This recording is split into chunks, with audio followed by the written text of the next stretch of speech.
Hey everybody, I'm Pastor AJ Houseman and welcome to 10 Foot Pole, a podcast to dig deeper into aspects of the Bible that get glossed over or totally ignored in most preaching. The Bible has a lot of parts that are racy, uncomfortable, and sometimes downright horrifying. Let's talk about it. Welcome to Season 4, Episode 6. Our guest today is Pastor Kevin Baker from First Lutheran Church in Lone Rock, Wisconsin, and St. Paul Evangelical Lutheran Church in Wazeeka, Wisconsin. I even said it correctly. Look at me.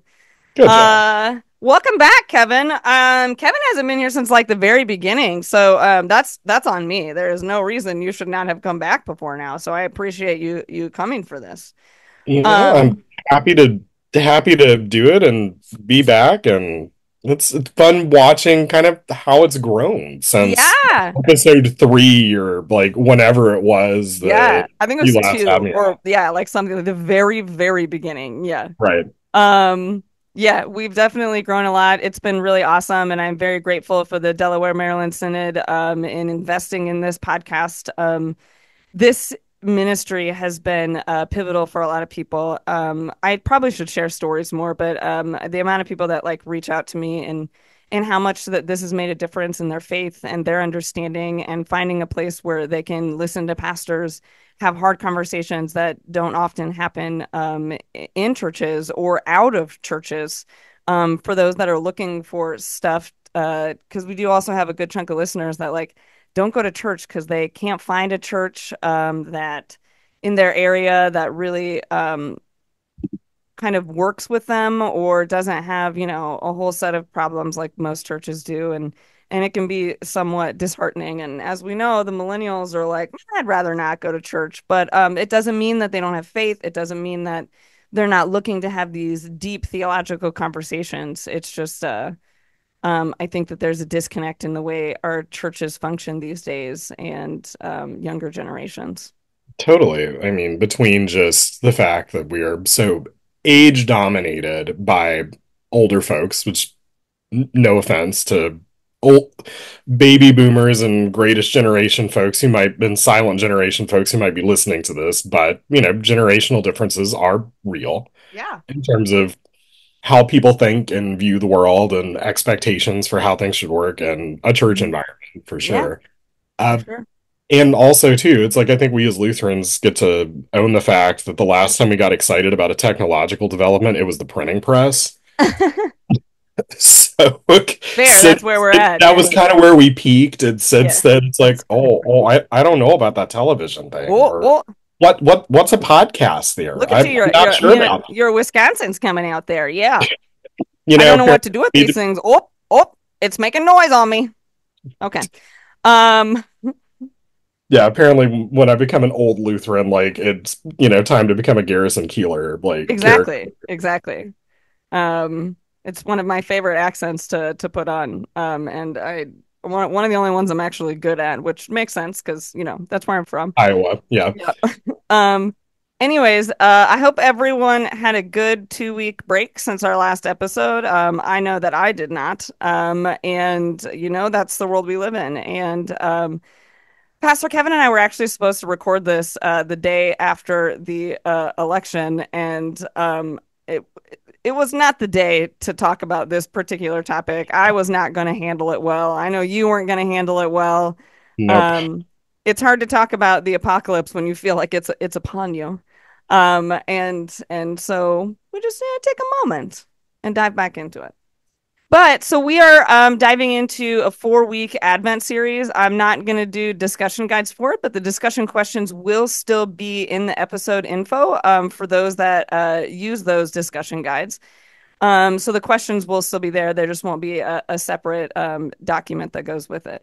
But we're going to talk about the 4 weeks of Luke that lead up to Christmas, because Advent is an interesting season. And some preachers really like it, and some really struggle with it because it's, we're in Christmas mode, right? As like a culture, and everyone's like, got their fuzzy Christmas trees and warm and happy and setting out their nativity scenes for the warm and fuzzy, baby stuff that's coming. But Advent preaching doesn't actually lend to that very well.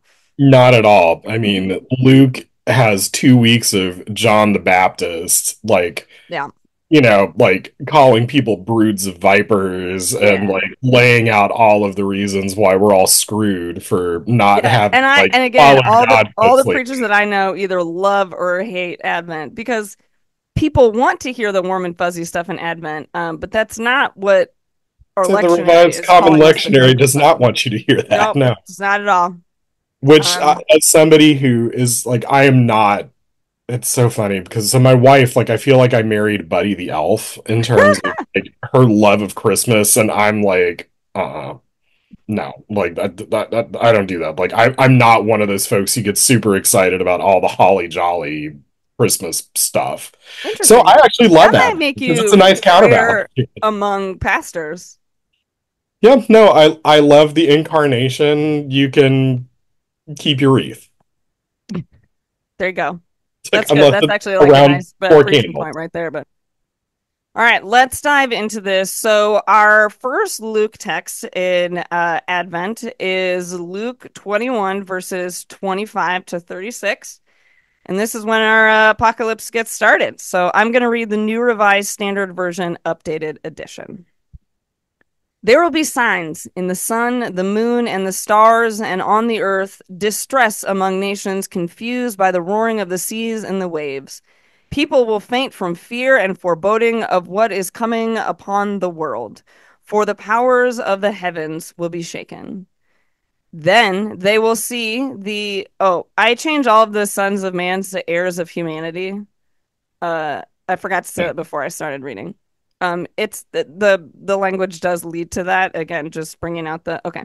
The heir of humanity coming in a cloud with power and great glory. Now, when these things begin to take place, to stand up and raise your heads, because your redemption draws near. Then he told them a parable. Look at the fig tree and all of the trees. As soon as they sprout leaves, you can see for yourself and know that summer is already near. So also, when you see these things taking place, you will know the kingdom of God is near. Truly, I tell you, this generation will not pass away until all things have taken place. Heaven and earth will pass away, but my words will not pass away.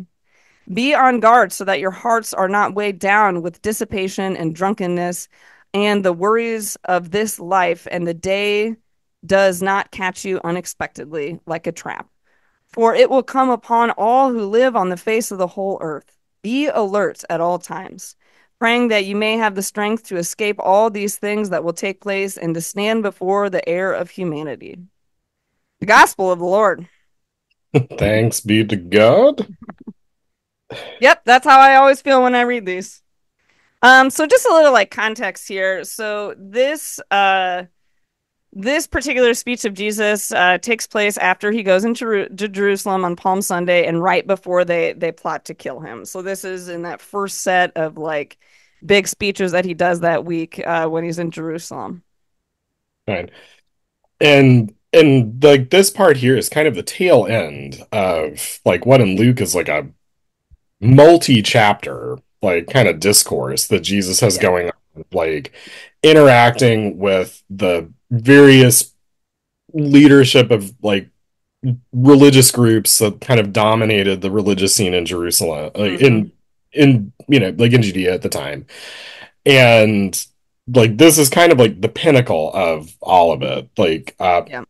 I appreciate that when they put together the revised common lectionary, like they're not totally leaving us hanging on that front, even as we get ready to like shift church years, because like we've got a but like the last couple of readings coming up here before like Christ the King Sunday or Reign of Christ Mm-hmm. are from Mark's equivalent of like Luke's kind of like little apocalypse discourse here. Yep.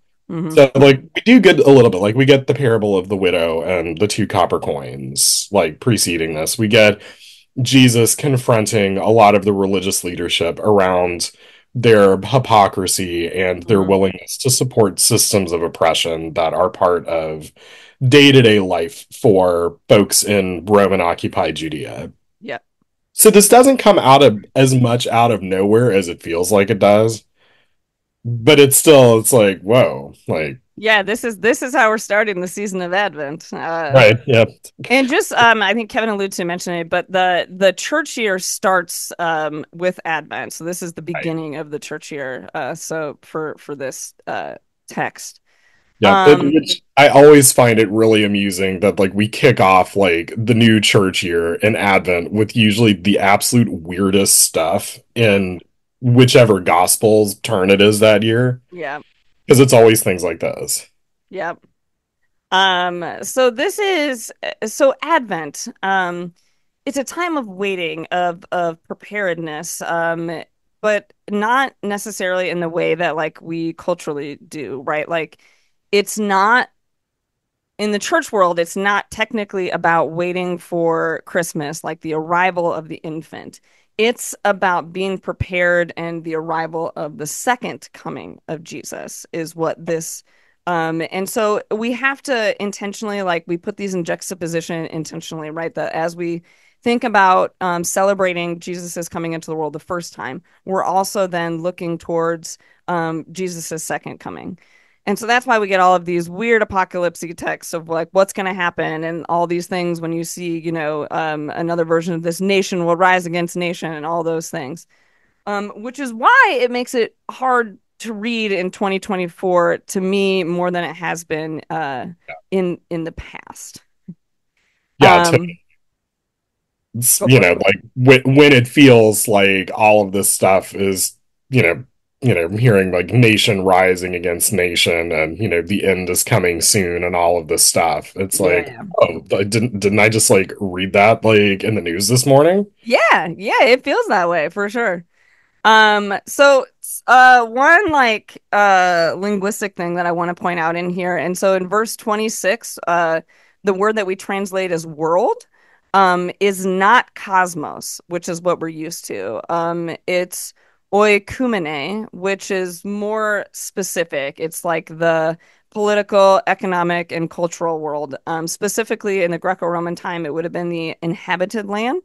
It Mhm. was used originally by the Greeks to denote the land that was inhabited by themselves, in contrast to the barbarian countries. So, AKA, this is the powerful world versus the um, anarchy, kind of chaos, or the non powerful world, right? Yep. And so the idea is that this throwing down isn't going to be, it's releasing, it is a message of hope to the oppressed, that this sense of power, that this sense of this oikumene, this world that is powerful, is what's going to be thrown down. Right. Which like you always have to remember that like the writers of the gospels are writing for an audience that is on the receiving end of Yes. all of like the downsides of like the Greek and then Roman like oikumene, Hmm. like the wonderful household of Caesar that's brought everybody into his Yes. warm safe embrace as the father of us all. Like really sucks when you are having your rights infringed upon right and left, like with just limited carve outs made for your religious expression, Hmm. having like the Roman extractive colonial economy like taking all of your goods back to Rome and leaving you with remarkably little in return. I Like, thought you were talking about this day and age at first. isn't it funny how 2,000 years down the pike, very little has actually changed in the world in terms of how things operate? I This is where I struggle to read apocalyptic text because I'm like, oh man, this feels a little too real. Yep. No, it's like I know both you and I have had experiences of living in, like parts of what we would, like often referred to as like the developing world, Hmm. which, is kind of a loaded term, but Yes. it's like largely because like they're being developed for the sake of boosting, Yep. like northern hemisphere like post-colonial economies that do the exact same thing, but Hmm. now with money instead of money and an army. Unless we need to send an army in to make sure the money keeps flowing, and then we'll find an excuse to do that too. Yep. Also true. That is how we function. Right. Anyways, It's so the yeah. idea of apocalypse, right? So this can be a loaded term, but to put out there that in like a biblical perspective, the word apocalypse out of the Greek means to unveil, to arrive or to appear. It's one Catholic commentator that I looked at says that it's related to weddings. I don't know if this is true or not, Hmm. but to like unveil the bride of Christ, aka the church, to see clearly through faith and not be blinded by the world. Hmm. I kind That's of liked it, but also like yeah. not totally sure if it's true, but I think it's a good metaphor, Yeah. regardless. Yeah, no, I hadn't heard that either, but like there's like I yeah, like I'll have to chew on that some more, but I like it. Yeah. And to note too that this for the doomsday preppers, this is some of the basis for rapture theology of this and this was also heavy on my mind this week. So I did read all of the Left Behind series as a teenager, Yep. which I don't recommend to anyone. You can go ahead and leave those on the shelf. It's not, you don't need to put that in your brain. But having read them, it's like, oh, this is how it comes in, right? Like the Antichrist is like the leader of the UN, and it's feeling more real than it should right now. But so the idea of this rapture theology comes out of that. Right. And it's worth saying that like at no point in, like anywhere that Jesus is talking about this stuff does he talk about a rapture or No. describe Mm-mm. any of this. Like at best, like you arrive at like rapture theology by like cutting and pasting together like one verse here, two verses there, without paying any attention to like who wrote them or historical context or how they Yeah. may or may not connect with each other. Like Yeah. And it it is like also the it worst also fan fiction ever written. it also displaces the kingdom of God. Yeah, So there is, prominent theology that the kingdom of God purely refers to heaven, the life after death, which isn't really scripturally accurate, because Jesus often talks about the realm of God coming to earth, right? That this is that the kingdom of God being manifested here. And so that's what he's mostly talking about. absolutely. And like I think like this passage actually like is a good kind of case study in terms of Hmm. what that looks like because the thrust of the message here is never to say, be awake so that Jesus can whisk you away from all of the problems of this, mortal realm so you Yeah. can go up to heaven and escape from it all. Like it's much more like be awake so that you can understand both the times that you're in and the ways in which God's kingdom is here in the midst of those things. Yeah, the Reverend Dr. Caroline Lewis says that this is not meant to like prepare you for doomsday, that these are signs of God's presence and power in the here and now. Right, And it exactly. is like the message of hope for the oppressed, right? Like, and I think that when that key word there of world that doesn't get translated the same in English, right? That this Mhm. when Jesus says we're throwing down this, that is very different than like the world. And so, like, when you take it in that context of the original Greek, you're like, oh, this is different, right? That we are tearing down the power, the system that oppresses, right? Like, this is a message of hope. Exactly. And again, like take that word grounded in this like 2 to 3 chapters worth of context of Jesus is taking on the leadership that has been Yes. so wedded to this whole corrupt, oppressive power system that has, taken control of like every aspect of life Yeah. for the folks that Jesus is, living among, ministering among, Luke's audience who all are living in the aftermath of the Jewish revolt, Hmm. which is, just absolutely brutally suppressed by Rome, Yeah. creating like, thousands of refugees, like getting away from the violence. Like the Jesus is, yeah, very specifically talking about like like God's kingdom is opposed to Mhm. like this system that is grinding folks down Yeah. and, Yeah, and that very much is the ripping message everybody in of Luke, like, right? yeah, So in yeah, Mark's version, which is written earlier than this, it's really focused on the destruction of the temple. Whereas mhm, when Luke's writing about 20 years later, who does have access to the Mark transcript, right? So like this yeah, is why Mark came first, Matthew and Luke have a copy of Mark's transcript and they add things for their communities that or changes slightly so it's more meaningful to like their communities that they're specifically writing for. And so Luke's community is focused on a little different. They're focused on the hope piece of it, of Jesus returning, but not as much concerned about timing, right? Like I right, try to remind people that like when these are written, especially Paul's letters and the Gospel of Mark, right? Like they expected Jesus to come back within their lifetimes, right, which is very, very fluid in how Paul writes because Paul's writings like Paul's like, just be good. Jesus is coming back soon. Don't do any of these things. Like Paul's not even like a fan of marriage, procreating, nothing. Like we would have died out as Christians if we took Paul's words for it.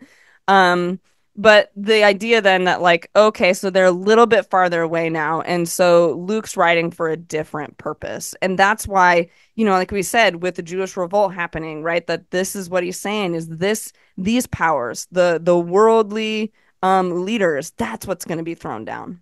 right.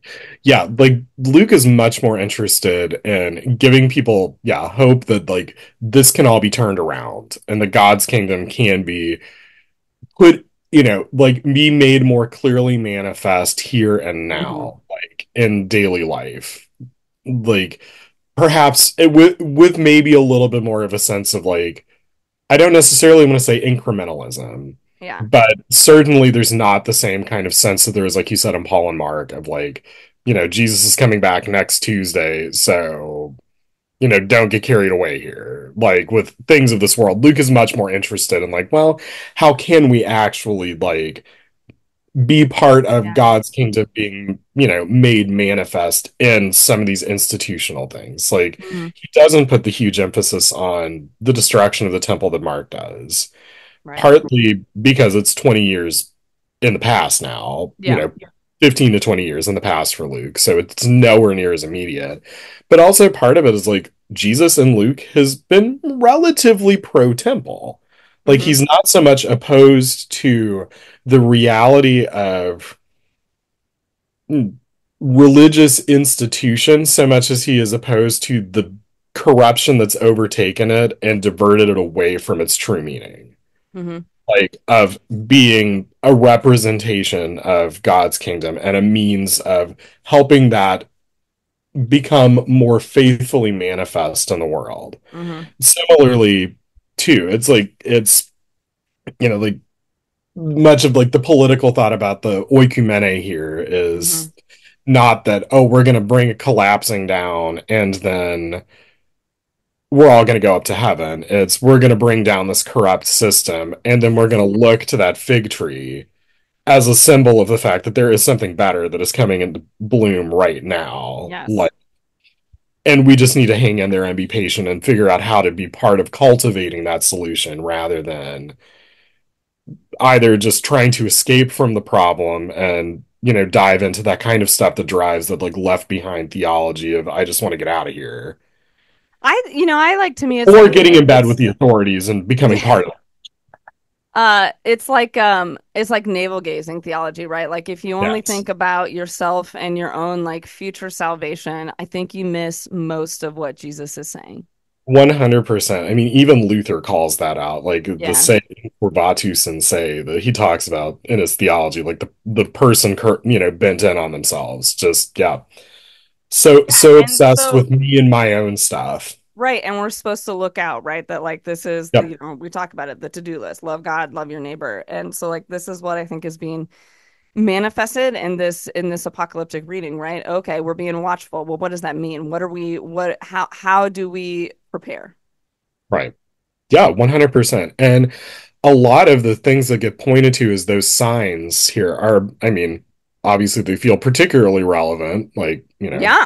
after the 2024 election, but how many other times has all of this stuff felt relevant too? Wars and rumors of war, nation rising up against nation, strife and discord and turmoil. It's like, I mean, if 4 years of working on a history major taught me one thing, it's that we've always kind of been really screwed up as a species and, been really good at, the wars and rumors of wars and chaos and turmoil stuff. So what do we do with that, right? Like, how do we, my, where my hope starts to like fade a little bit is in that of like, oh man, we've been working at this for so long and we're still here, or are we getting worse? Or is it just another cycle of history, right? Like what how do we continue to be watchful? How do we not just throw in the towel? Right. Well, I mean, and I think the same, in some ways, the same source that provides the problem also provides the answer. Because if you want to look at human history, you can also always point to all of the examples of the people and institutions and ways in which we also try to be awake to those realities and not just let them be the sole determinant of what life is like for people on this planet and what makes the world go round. Like, we can point to Caesar, but we can also point to Christ and the apostles Yeah. and all of those faithful people in like the earliest generations of, the history of Christianity, creating communities that lived out an alternative to Yes. the Roman system. Yeah. And we can talk about, like again, like something kind of near and dear to both of our hearts. Like we can talk about like mid to late 20th century Latin America and Hmm. all of the like oppressive dictatorships and human rights abuses and extractive neo-colonial economic structures and stuff. But we can also point to like liberation theology and base communities, folks like, Gustavo Gutierrez, like writing about God having a preferential option for the poor, Yes. and that how our calling is to be the alternative to these systems that are Hmm. dealing out death. Like, if, like if we're using the fig tree analogy that Jesus uses here, it's like be the people who are like fertilizing the tree Yeah. and tending to it, not, and then taking the figs when they're in season and making sure that everybody has like enough to be fed, not the folks who are just like Yeah. packing figs up and taking them back to Rome. Yeah. Yeah. I think, yeah. Like I need a moment to collect my thoughts. I Someone posted this like meme on Facebook or whatever that like Jesus changed the world not through the empire but against the empire. And I think that that's kind of I think where when I think about like well how do we go from here? What do we move forward by trying to do what Jesus calls and stuff? And I think that you have a particular set of Christians that is trying to use the empire um, Yep, to their means to the end. And for us, it to say, no, no, no, we as followers of Jesus, we are going to continue to love and serve and be a refuge and help those that are being oppressed by the empire. totally. That's where our calling is, right? Yep, absolutely. And I mean, And this day and age with the United States, like it feels like an oppressive Roman Empire to many people. 100%. I mean, including to like plenty of its own citizens and residents. Hmm. Like, because like we tend to think in like these groups of like the Romans versus other folks, and it's Yeah. like life wasn't exactly, all sunshine and roses for, like folks living actually in Rome because a ridiculously high percentage of them were enslaved. Hmm. And, like the average Roman worked for like enough money to like buy that day's bread and all of it in service to the needs of a very wealthy, very powerful, small number of folks at the top. Which, if Yeah. that doesn't sound like U.S. society right now, I don't know what does. But Well, I that's my thing, right? And this is where like There is, and again, on an evangelical sort of scale of theology, right, of this idea of they believe like that the US is like the New Jerusalem, that this is God ordains like empire or a God ordains like community. And I see it very differently, right? Like I see the US and our government structures and the powers that oppress and be like more as the Roman Empire. Right. But we are not New Jerusalem. We are the No. new Roman Empire. And so we that live under this sort of occupied oppression, as it feels like, what then, like, right, like this is a message of hope. Like this is a calling for us to band together, right? And to Right. be the church. That's Yep. what hopefully is being unveiled, right? The unveiling is the church that the church that subverts the empire. Yep. And I think like too, like we get a pretty clear picture, I think, of, faithful living looks like being the alternative community that, Hmm. to use the language of the book of Revelation, like kind of decides to come out of Babylon and, faithfully follow where Jesus leads. And if that means you get cut off from some of the power structures and economic systems and things like Hmm. that, then that's what you have to do. And you figure out how to form communities that support one another and, make sure that folks, needs for survival are being met. And you form the alternative. Hmm.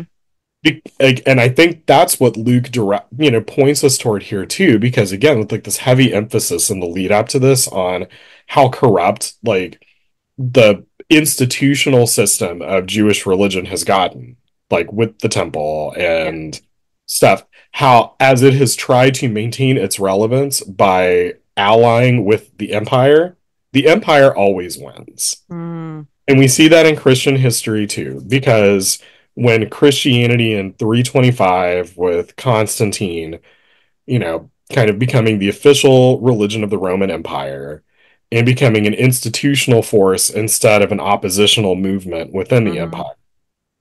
Suddenly, the patriarchy takes over, like 2 centuries of, women being granted like positions of power and authority within the church, being ordained and, viewed as leaders, like Yeah. it's gone in a flash. All of that sense of like deep concern for the poor, it's gone. We care about the rich and the powerful now because it's where our bread is buttered. And if you dare to point that out and threaten that, like St. John Chrysostom, the Bishop of Constantinople, who is a saint and the patron saint of preachers, because of his great skill, as a preacher, hence Chrysostom, like John the Golden Mouthed, when he got up in the pulpit in his role as bishop and talked pretty directly to like the wealthy and powerful like in Constantinople, like they literally ran him out of town Hmm. and replaced him with somebody who would tell them what they wanted to hear. Yeah, and I think that that feels relevant today, right? Like I had this discourse a little bit. So the Reverend Dr. Karen Weissman posted on Facebook that like we are not called to be chaplains of the empire. We are called to be prophets of the cross. And so sometimes that means like taking a political stand. And there was this guy that was like, that's not your job. Your job is to comfort, to meditate with people, to lead them into prayer. And I was like, that's actually not our call. Like that's not what the ordination vows are. And like Right. my job is to speak the truth and to share the good news. And it is good news for those that are oppressed, right? Which means Yeah. speaking truth to power. And like that's what our calling is. It's not just to give everyone the happy rainbow sermon that they want to hear. It's Yep. to say the hard things, to challenge people to understand that like our job is not to be a social club. Our job is to be an active, living, breathing church that is working towards this kingdom come. Absolutely. And the more we've become like, it's very telling that the more that we've become like the social club, and like, well, we don't talk politics here because Yeah. that polite people don't do that, which mostly in this country has meant that we've forgotten how to have difficult conversations with each other about stuff that actually matters. um like the more we've shifted to that and like let's just keep it light and fluffy and happy and feel good, like the more people check out from it, like Yeah. because it's not what we're really hungry for at the end of the day. Like I Right. know And I need something with some substance to it that talks about real life in this very real world in which we live in. yeah. And I mean, and you mentioned, like our ordination vows, which very clearly have, for those of us who are like in kind of very formalized ministry, has like pretty direct exhortation to, Hmm. speak truth to power, like work for justice for all people. Our baptismal vows, like every Yeah. baptized Christian, like our language talks about how like part of that calling is to work for peace and justice. Like this is like Hmm. baked into what it means to follow Jesus. Yeah. And when there's so much injustice that's happening, right? Like this is when our call becomes so critical, Hmm. right? To be able to say the things that like, no, this isn't going to be happy-go-lucky for a lot of people. Right. It's going to be very scary. Um, and we get to be part of helping create communities that are safe and supportive for Hmm. those folks who are going to be on the receiving end of some of the ugliness that I fear is probably coming down the pike. Yeah. And to say that like, well, as that if we're watching, if this is a mini apocalypse, what is our job as followers of Jesus? Um it's to band together, it's to create the resistance. Hmm. Jesus was always pitted against the empire. Yep. And anytime that we think Jesus is on the side of the empire, we need to reevaluate. Yep. Yeah, I always think about like think it was just say Feuerbach was the name, like a 19th century German philosopher who was famously atheist, but he had this bit where he would talk about how if monkeys had a god, their god would look like a monkey, Yeah, which was, his attempting to say like the reason that like, like our God seems so much like people is that because we're people. But I would say like maybe a little more applicable for those of us who, are theists is that we have a tendency to want to make gods in our own image. And a good way to check and see if that's what you're up to is like, does God always seem to hate the same people that you do? yeah, And have the same opinion as you about everything in politics and society and stuff, because the moment that you're not being challenged by God and just being affirmed 100% that everything you think and do is perfect and you've got it all figured out, it's like that's the moment where it's like, is that really God, yeah, or are you just kind of projecting your own stuff up there so that you don't have to either wrestle with the hard stuff or be forced to change and realize that maybe some of the stuff is actually like yeah. antithetical to So, what Pastor Jesus said. Kevin, then how do we reconcile this incredible divide in Christianity of people that believe that what's happening is that power and is that reconcile of God, and then those on the other side who believe that it's the empire and it's the apocalypse?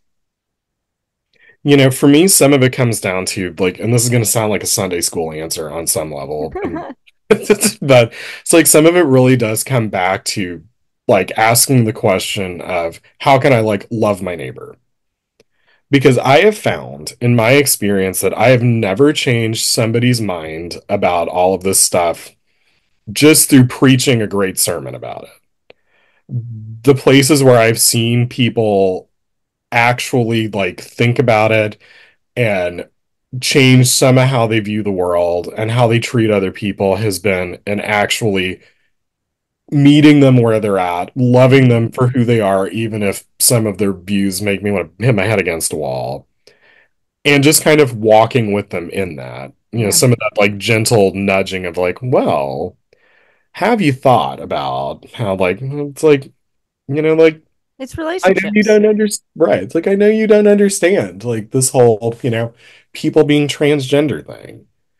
But, like, do we have to get it to be able to, like, love our neighbor and, Yeah. not make them feel terrible about themselves? Like, oh, sure. Well, yeah. Like, Jesus loves them. I was like, well, let's try to figure out how to do that too. Yeah, I like And that. it's like, and again, like, I also think too, like, part of that is figuring out the how do we live out that love, like, and if we're talking about like Christian community, increasingly needing to look like the alternative to empire. And some of it is like figuring out on a really, like, like nuts and bolts kind of levels, like, well, what's that look like? Yeah. Like in my congregations, like, what's it look like to you know, love all of our neighbors in this community, and how can we do that? And I find that, like, when we ask those questions and ask how can we use the gifts that we've got here to meet very real needs in our community and support people who are Hmm. vulnerable and, Hmm. you know, wrestling with all of this, difficult reality, it's like that tends to also be where really powerful stuff starts happening for people, like individually and as a like community of faith gathered together. Hmm. And honestly, like, if we want to talk about the reality of like declining numbers in the church, like, I also find that tends to be when people in the community start to take notice of what we're doing and start wondering, like, oh, well, that seems kind of cool. Like, can I be part of that? Hmm. And stuff too. Like, because like the risk sometimes of being trying to be the alternative to empire is that, like, we form our communities and we look inward and we take really good care of ourselves and our people who Yeah. live there. Yep. Sometimes it's worth also remembering that there's a whole world of people who aren't inside our four walls as a church or coming to church on Sunday or, tuning into the finest revised common lectionary podcast on the internet, for some spiritual support there. Like, there are a lot of folks out there in the world who are desperate for something that is life-giving and better than all of this crap that Empire dumps on all of us. Yeah. And I how can we connect that, for those folks too? yeah. I took a training at the ELCA in Chicago a few years ago that I don't recommend to anyone. I don't recommend taking it. But one thing that I mean I did get some good nuggets out of it, right? One of the presenters talked about what are we inviting people into? Mm. Um, are you inviting them into the church because you want to see more butts in the seat? Are you inviting them into your social club? And she's like, I'm not going to do that. But if you tell me, hey, our church is going to be out on the front lines at this picket fence thing, hand me a sign. And so Mhm. I think that that's something to think about too, right? Like it's what are we doing as the church, right? As this, what is our purpose? Is Yep, it to comfort ourselves or is it to strive for peace and justice in the world? exactly. And like, and how can we, like, do engage ourselves in that work of, like, actively working for those things, Yeah. like, like, and in resisting the temptation to just fall into like charity mode too, which there's not Yes. anything wrong with. Like, charity is good and important. Like, it is Hmm. important to, say, feed people who are hungry. Yes. But it's at the same time, like, that shouldn't be the alternative to asking questions about why people are hungry and Yes. trying to advocate for a different system than the one that we have now that seems to leave so many people struggling to just meet Yeah, basic. and challenge right and challenging the system, right? Like yes, feed Yeah. the people who are hungry, but let it draw you into asking questions of why they're hungry and Yep. what we can do to change that. That's to me the peace and justice portion of it. That's to me when we are helping, the manifestation of the realm of God. Those are the questions that we ask. Those are the things that we are drawn out to do. Yep. Absolutely. And right, it's like, again, it's like it's two sides of the same coin. Like, don't just stick with the one and abandon the other. It's like, Mhm. yeah, it's like feed the people who are hungry today and try to end hunger, Yeah. tomorrow by, challenging the empire around. The good Lutheran thing, right? It's the both and. We do kind of live in that a lot, don't we? Hmm. Like good both and there's some paradox in there.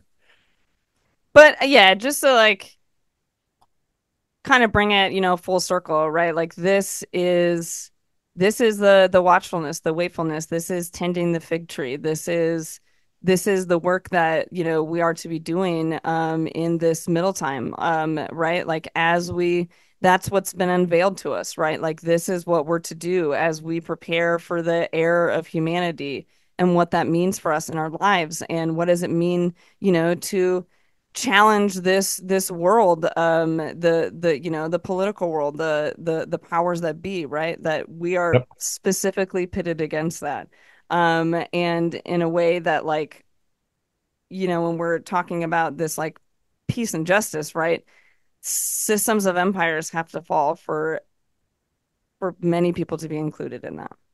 absolutely. But in the midst of that too, like we're reminded consistently that Christ is already present in Yes. the midst of all of that. Like, like the world can absolutely feel like it is falling apart, but we're not waiting for some end of history event because Christ meets us right now too. Yeah, good. Like, Another good Lutheran thing, right? The now and not yet. exactly. Yeah, it's like I always love to remind people that like, like we experience like the return of Christ like every time we gather around the communion table because Jesus Hmm. promises to like be present in that bread and wine. Yeah. And so like sure enough, like when we gather around this, like we can be absolutely guaranteed that Christ is here with us right now in the midst of Mhm. whatever crap is going on in our lives or in our world or in our community. Amen, Pastor Kevin. Thank you so much for joining us on our first apocalyptic journey here as we lead up to Christmas. As always, remember you can learn more about the podcast at our website, 10footballpodcast.com, and find us on Facebook and Instagram at 10footballpodcast, and of course, wherever you listen to podcasts. The 10 Football Podcast is a ministry of the Delaware Maryland Synod. To learn more, go to demdsynod.org. Till next time.